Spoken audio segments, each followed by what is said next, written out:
La vie de Hulk Hogan n'a jamais été ordinaire. C'était un homme compliqué, avec beaucoup de défauts, de problèmes et de drames. Et maintenant, même sa mort s'est avérée être aussi compliquée que l'était sa vie. En effet, sa mort s'est révélée tout aussi compliquée que sa vie. Des rapports controversés sur ses derniers instants aux images troublantes. Il s'avère qu'il y a encore beaucoup de choses à révéler sur cette légende du catch. Alors restez dans les parages et soyez attentifs pour ne pas manquer les détails. Hulk Hogan a toujours aimé le bruit, il aimait l'attention, il aimait le battage médiatique, il aimait le drame et à un certain moment, on peut même supposer qu'il aimait les controverses. Mais tout cela a certainement pris fin lorsque le membre du Hall of Famer de la WWE est décédé à l'âge de 71 ans, n'est-ce pas? Eh bien, pas exactement. Lorsque Terry Bollea, oui, c'est le vrai nom de Hogan, le catcheur professionnel le plus populaire au monde, est décédé, on a appris qu'il avait succombé à un arrêt cardiaque soudain. C'est tout ce qu'on a dit au public, et personne n'a posé de questions. Surtout parce que Hogan avait 71 ans et qu'un arrêt cardiaque ne semblait pas être la crise de santé la plus improbable pour entraîner sa mort. Officiellement, les médias affirment qu'un appel au 911 a été passé à 10 h le matin du 24 juillet 2025 depuis son manoir de Clearwater, en Floride. Le service de police de Clearwater a déclaré aux journalistes que le sextuple champion de la WWE était dans un état de santé grave lorsque les ambulanciers sont arrivés sur les lieux. Le vétéran a ensuite été transporté d'urgence à l'hôpital où il serait décédé vers 11h17. Tout cela semble logique et parfaitement normal. Mais c'est là que les questions se posent. Après l'annonce de son décès au grand public, aucune cause officielle de décès n'a été annoncée pendant près d'une journée entière. Les autorités policières ont déterminé qu'aucun acte criminel n'était suspecté dans sa mort, mais il n'y a pas eu de rapport officiel du coroner indiquant la cause du décès. À la place, les représentants, la famille et les amis du défunt ont déclaré que sa mort était soudaine et qu'elle n'avait rien à voir avec les informations selon lesquelles il était en mauvaise santé depuis quelques semaines. Cependant, le lundi 22 juillet, 3 jours seulement avant l'annonce de la mort de Hogan, un membre de l'émission The Bubba The Love Sponge Show avait mentionné le fait que le catcheur de la WWE était dans un état terrible à l'hôpital et qu'il était peut-être sur son lit de mort. L'animateur radio a déclaré « Hogan ne va pas bien, il ne peut pas parler. Sa trachée ou autre est endommagée, il a des problèmes, et cela ne semble pas bon. » Pour ceux qui ne connaissent pas l'émission de radio, le Bubba The Love Sponge Show est une émission de radio basée en Floride et animé par un certain Todd Clem. Et Clem n'était pas un simple animateur radio, loin de là. Ce type était un bon ami de Hulk Hogan, un ami si proche que Hogan avait été le témoin du premier mariage de Clem en 2007. Mais ce n'est pas tout. Vous vous souvenez du procès Hogan contre Gawker en 2012? Il s'agit du procès intenté par Hulk Hogan contre une société de médias aujourd'hui disparue, Gawker, qui a divulgué la sextape de Hogan datant de 2007 avec une femme nommée Heather Clem. Vous voulez deviner qui était Heather? Oui, c'était la femme de Bubba, et il s'avère que Bubba était au courant de l'incident, qu'il avait filmé secrètement la vidéo et qu'il était même responsable de sa divulgation. Quoi? Si vous pensez que c'est insensé, rappelez-vous que nous avons mentionné plus tôt que Hulk Hogan vit une vie très compliquée. Et il ne s'agit là que d'un des nombreux épisodes de scandale de ce type. Pour plus de détails, consultez notre dernière vidéo intitulée « Le destin tragique de Hulk Hogan ». Mais sachez que Hulkster s'en est sorti avec un règlement de 31 millions de dollars et que Gawker a fini par disparaître à cause de cet incident. Quoi qu'il en soit, revenons à cette partie de la chronologie. En mai 2025, Clem avait annoncé dans son émission de radio que Hogan serait à l'hôpital et j'ai entendu des gens dire qu'il pourrait ne pas s'en sortir. Un mois plus tard, il n'avait pas relâché ses affirmations, allant même jusqu'à dire ceci au début du mois de juillet: « Je ne sais pas si nous reverrons un jour Hogan. » Mais l'épouse de Hulk Hogan, Sky Daly, s'est manifestée et a démenti ces allégations, affirmant que son mari n'avait subi qu'une opération du cou en mai et qu'il se remettait rapidement. À l'époque, le manager de Hulk Hogan, Jimmy Hart, a également soutenu les affirmations de Sky en déclarant « Non, il n'est pas dans le coma, il est fort, il ne manque pas d'oxygène et son cerveau n'est pas endommagé. » Toutes les rumeurs sont fausses. Puis, en juin 2025, la nouvelle est revenue sur les ondes, cette fois que Hogan avait été ramené d'urgence à l'hôpital et avait subi une opération majeure appelée dissectomie cervicale antérieure et fusion. En gros, l'opération a été faite pour traiter les nerfs pincés dans le cou. Et après cette opération, la femme de Hogan, Sky, s'est une fois de plus manifestée. Elle a expliqué via Instagram que le processus de récupération post-opératoire était très lourd et impliquait de nombreux aspects du corps. Elle a poursuivi en écrivant « Il se rétablit après une importante procédure ACDF à 4 niveaux. C'est un type d'opération très complexe et il faut un temps de guérison long et progressif. Si vous regardez l'opération, vous saurez à quel point les 6 dernières semaines sont lourdes, non seulement pour la colonne vertébrale, mais aussi pour les bandes sonores, les ustensiles de cuisine et les appareils respiratoires installés pendant l'opération. Pendant tout ce temps, l'émission The Bubba the Love Sponge Show s'en tenait à son récit selon lequel Hulk Hogan était sur son lit de mort et que la vérité était cachée au public. Clem a même fait une mise à jour le 21 juillet sur ses médias sociaux, écrivant qu'il avait été informé par des sources crédibles que le catcheur avait été transféré d'un hôpital à son domicile, dans un lit d'hôpital avec des médecins privés. Il a ajouté « Le transfert a été effectué dans le secret, ambulance banalisée, entrée dans le garage, au milieu de la nuit. » Un jour après le post de Clem sur X, qui était juste 2 jours avant le décès de la superstar de la TNA, Jimmy Hart a confirmé son rapport précédent et a de nouveau rejeté les affirmations alternatives en écrivant ce qui suit sur les médias sociaux. Hulk est dans un état extraordinaire. Le karaoké d'hier soir avec Nick était très amusant. Même après l'annonce du décès de la légende du catch, les représentants de Hogan et Sky elle-même ont maintenu leurs affirmations, déclarant que la mort de l'homme de 71 ans était soudaine et n'avait rien à voir avec des problèmes de santé antérieurs. Plutôt que d'expliquer ce qui semblait être une coïncidence improbable, à savoir que le catcheur soit mort quelques jours seulement après que son vieil ami ait affirmé qu'il était sur son lit de mort, tout ce que le public a eu, c'est une déclaration sombre sur tous ses comptes de médias sociaux qui disait « C'est avec un cœur lourd et une profonde tristesse que nous confirmons que nous avons perdu une légende. Notre bien-aimé Terry Bollea, connu dans le monde entier sous le nom de Hulk Hogan, est décédé aujourd'hui entouré de ses proches. En cette période de deuil, nous demandons à chacun de respecter l'intimité de sa famille et de ses amis. Puissions-nous tous trouver du réconfort dans les merveilleux souvenirs qu'il a laissés aux millions de fans du monde entier dont il a touché la vie pendant plus de 40 ans. Il nous manquera, mais nous ne l'oublierons jamais. Comme on pouvait s'y attendre, après l'annonce du décès de Hogan, Bubba a eu beaucoup de choses à dire dans son émission de radio. Il a commencé son segment le jeudi 24 juillet en disant « Je ne peux rien enlever à ce que j'ai déjà dit » et à ce que j'ai déjà correctement prédit. Mais je suis officiellement le seul à avoir dit la vérité sur la condition physique de Hulk Hogan. Il a ensuite continué à exprimer sa déception sur la façon dont les mois précédents s'étaient déroulés, parlant de personnes dans le cercle intime de Hogan qui ont rejeté ses rapports et allant même jusqu'à citer des noms. Je ne sais pas si le fait que je dise la vérité serait si important si des gens comme sa femme, Brian Blair, Jimmy Hart, Eric Bischoff, Missy Beefcake et tous les autres durs à cuire du clavier me dénonçaient, a-t-il déclaré avant d'ajouter « J'ai un lien spécial avec ce type qui n'est plus si spécial que ça. Mais pendant 15 ans, ce type a été l'un de mes meilleurs amis. Nous nous voyions tous les jours. Il y a des choses que j'emporterai dans ma tombe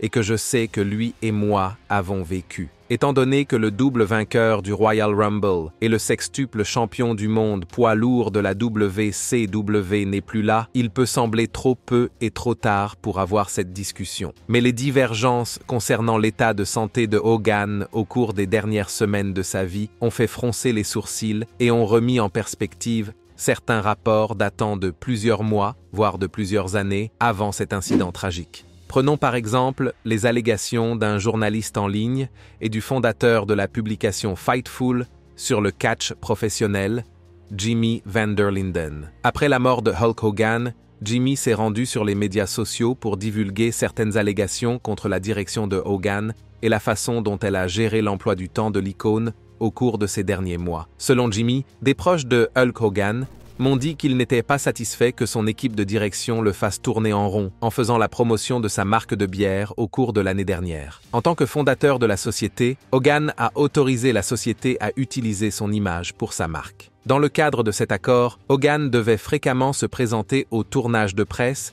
et aux promotions de la société, même jusqu'à la dernière année de sa vie. À la suite des allégations de Jimmy, la société a fait parvenir à The Independent la déclaration suivante. Hulk Hogan n'était pas mis au pas, c'est lui qui dirigeait le spectacle. En tant que cofondateur de Real American Beer, cette marque était sa vision dès le premier jour. Il a montré l'exemple, a insisté pour être sur la route et s'est présenté parce qu'il le voulait, pas pour l'argent, pas pour la presse, pour ses fans. C'est pour eux qu'il a construit cette marque et personne n'allait l'empêcher de se présenter et de serrer toutes les mains. C'est ce que signifiait pour lui être un vrai Américain. Si cela est vrai et qu'il ne s'agit pas simplement d'un autre cas où une société privée essaie de faire ce qui est le mieux pour elle, que dire du fait que quelqu'un d'autre a corroboré les allégations de Jimmy?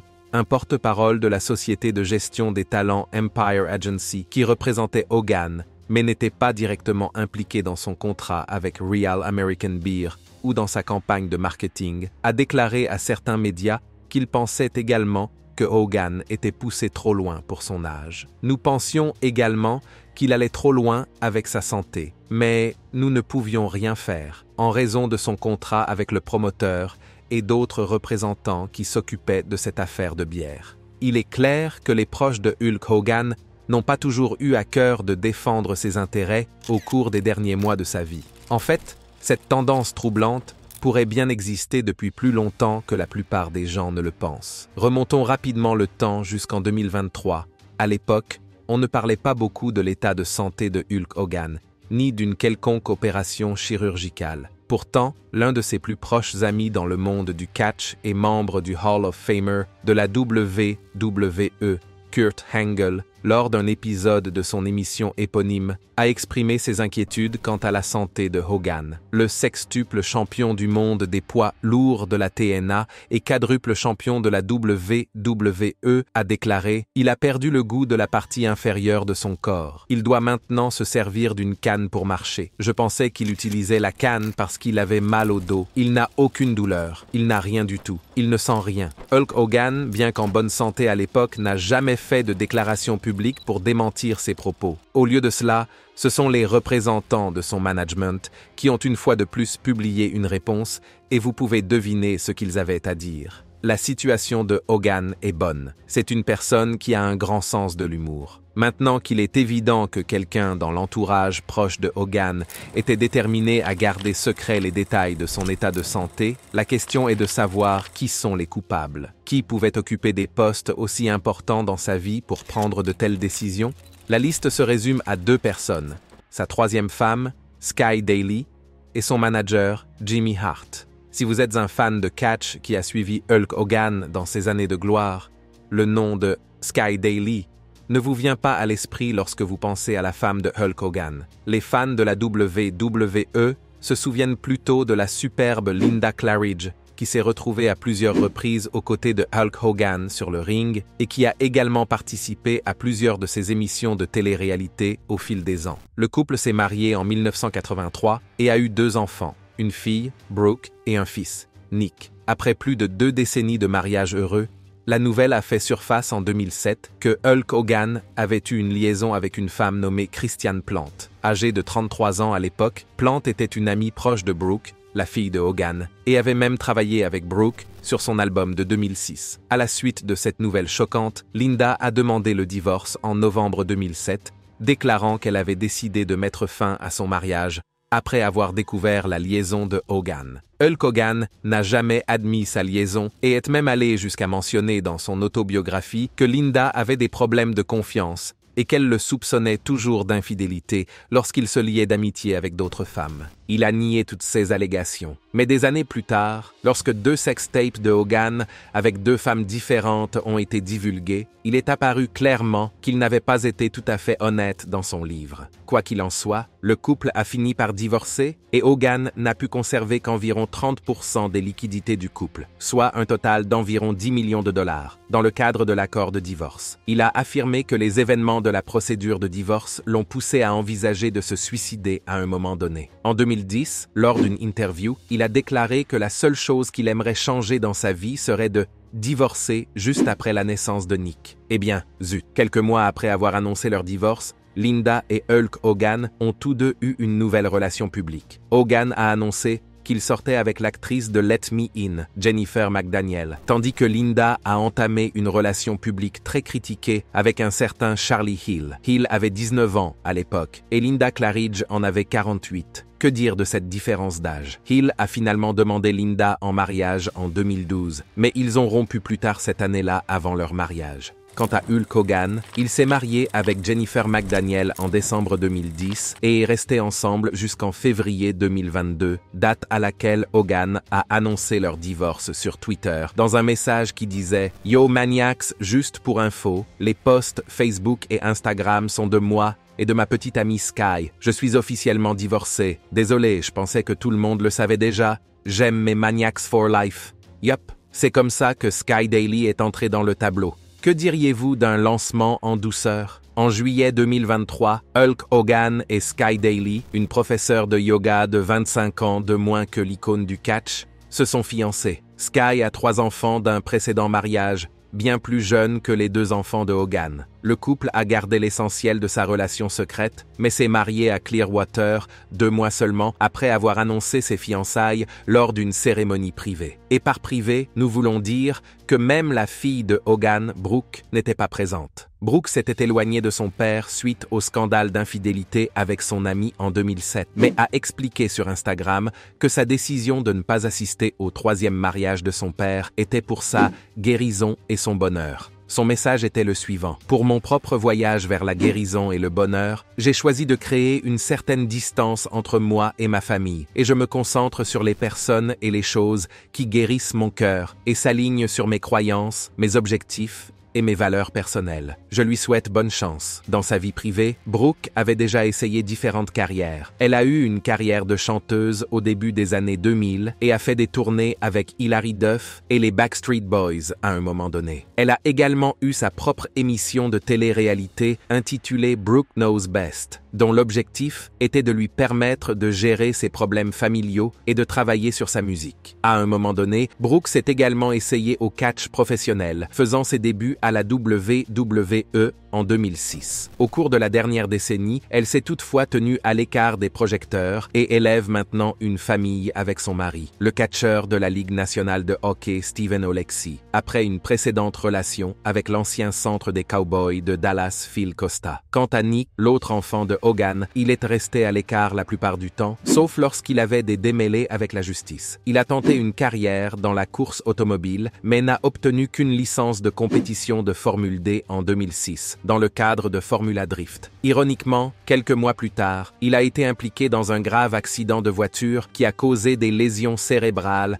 à son ami John Graziano. Nick a été inculpé au tribunal où il a plaidé non coupable de conduite dangereuse. Il a ensuite été condamné à 8 mois de prison dans le comté de Pinellas, dont il a purgé 6 mois et a passé de nombreuses années en liberté surveillée. À sa sortie de prison, Nick semble avoir tourné la page et parle publiquement des remords qu'il éprouve pour les incidents qui ont conduit son ami à avoir besoin de soins 24 heures sur 24. En novembre 2023, il est à nouveau arrêté pour conduite en état d'ivresse et fonce avec sa voiture sur 3 véhicules de la police de Clearwater. Étonnamment, il n'a pas été envoyé en prison et n'a écopé que d'1 année de mise à l'épreuve, d'une amende de 1 000 $ et d'un système de contrôle de l'alcoolémie imposé par le tribunal. Je ne sais pas ce que vous en pensez, mais il est clair que tous ceux qui portent le nom de Boléa ont un peu d'ennui et de drame dans le sang. Il est dommage que ni l'un ni l'autre n'ait pu s'impliquer dans la vie de leur père pendant les dernières années de sa vie. Quant à l'autre coupable, Jimmy Hart, disons qu'il est moins dramatique que les parents et les membres de la famille de Hogan. Jimmy a surtout travaillé comme manager et dirigeant dans le domaine du catch professionnel, mais il a également eu une carrière plutôt réussie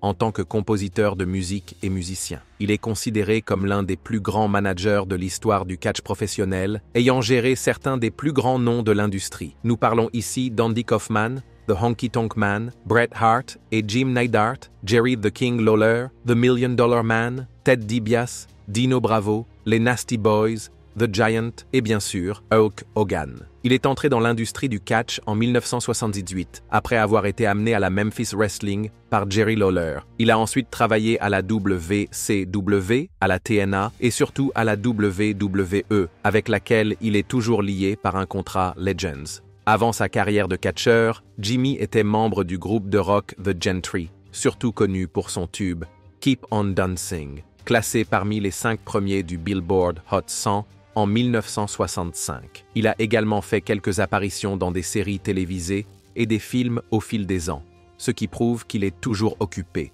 un peu comme le regretté Hulk Hogan. Maintenant que nous avons eu un aperçu de ce que sont Sky et Jimmy Hart, c'est à nous d'en déduire les raisons pour lesquelles ils ont gardé le secret sur l'état de santé de Hulk Hogan pendant tout ce temps. Nous voulons dire que, même après sa mort, le poste de Sky sur les médias sociaux semble encore s'en tenir à l'histoire qu'il était beaucoup plus sain que les rumeurs ne le prétendent. Son message sur Instagram se lit comme suit « Je n'étais pas prête pour ça et mon cœur est en miettes. Il avait des problèmes de santé, mais je croyais vraiment que nous allions les surmonter. J'avais tellement confiance en sa force. Je pensais que nous avions encore du temps devant nous. Cette perte est soudaine et impossible à digérer. Pour le monde entier, c'était une légende, mais pour moi, c'était mon Terry, l'homme que j'aimais, mon partenaire, mon cœur. » En dehors des rumeurs et des chuchotements sur son état de santé, Hulk Hogan lui-même s'est parfois montré très franc à propos de sa santé. Dans l'une de ses dernières interviews, lors d'un entretien avec Logan Paul en 2024, Hulk Hogan a admis qu'il était plutôt amoché par les nombreux coups qu'il avait reçus en tant que catcheur. Pour reprendre ses mots, « J'ai subi environ 25 opérations chirurgicales au cours des 10 dernières années. 10 d'entre elles étaient des opérations du dos. Personne ne m'a dit que ce truc était faux. J'ai subi 10 opérations du dos, les 2 genoux et les 2 hanches ont été remplacés, les épaules, tout. » Il a continué à expliquer qu'il n'était plus au mieux de sa forme et qu'il avait besoin de bonnes heures de sommeil pour éviter les douleurs corporelles. Il a également approfondi le sujet des drogues et des analgésiques lors d'une interview accordée à Muscle and Health 1 an plus tôt. Admettant qu'il était devenu très dépendant des pilules prescrites à la suite d'un abus de stéroïdes et de blessures liées au catch, il a déclaré en 2023 « Je prenais beaucoup d'analgésiques parce que j'avais dû subir 25 interventions, dont 10 au dos, des opérations au visage à la suite de coups de pied, des remplacements du genou et de la hanche, et des chirurgies de l'abdomen et de l'épaule. » Si tout cela indique quelque chose, c'est que Hulk Hogan, aussi controversé et scandaleux qu'il ait été, a finalement accepté d'admettre certains de ses méfaits passés. Selon certaines sources, Hulk Hogan aurait tenté de réparer certaines relations rompues avant sa mort, notamment en tendant la main à sa fille, Brooke. Après des décennies de comportements surhumains et de maintien d'une image pour les médias, le corps de Hogan a succombé à la douleur qu'il avait subie. Au moment de sa mort, il souffrait d'un cœur faible, était sous assistance respiratoire et ressentait une grande fatigue et un essoufflement. Des sources internes ont également indiqué qu'il avait perdu beaucoup de poids et qu'il pouvait à peine effectuer des activités de base dans son manoir de Clearwater, en Floride. Il est difficile d'imaginer un homme qui était autrefois considéré comme l'incarnation de la force physique et de la forme, devenir un vieil homme frêle et faible. Jusqu'à ce que d'autres explications soient fournies, nous en conclurons que c'est la raison pour laquelle ses proches ont essayé de garder le secret, jusqu'à ce que la mort dévoile la vérité. C'est tout pour cette vidéo sur les dernières images troublantes de Hulk Hogan devenu viral. Que pensez-vous des derniers événements de la vie de cette icône du catch? Faites-nous part de vos impressions dans la section des commentaires et avant de partir, n'oubliez pas d'aimer cette vidéo et de vous abonner à Ring Rivals pour ne pas manquer les prochaines.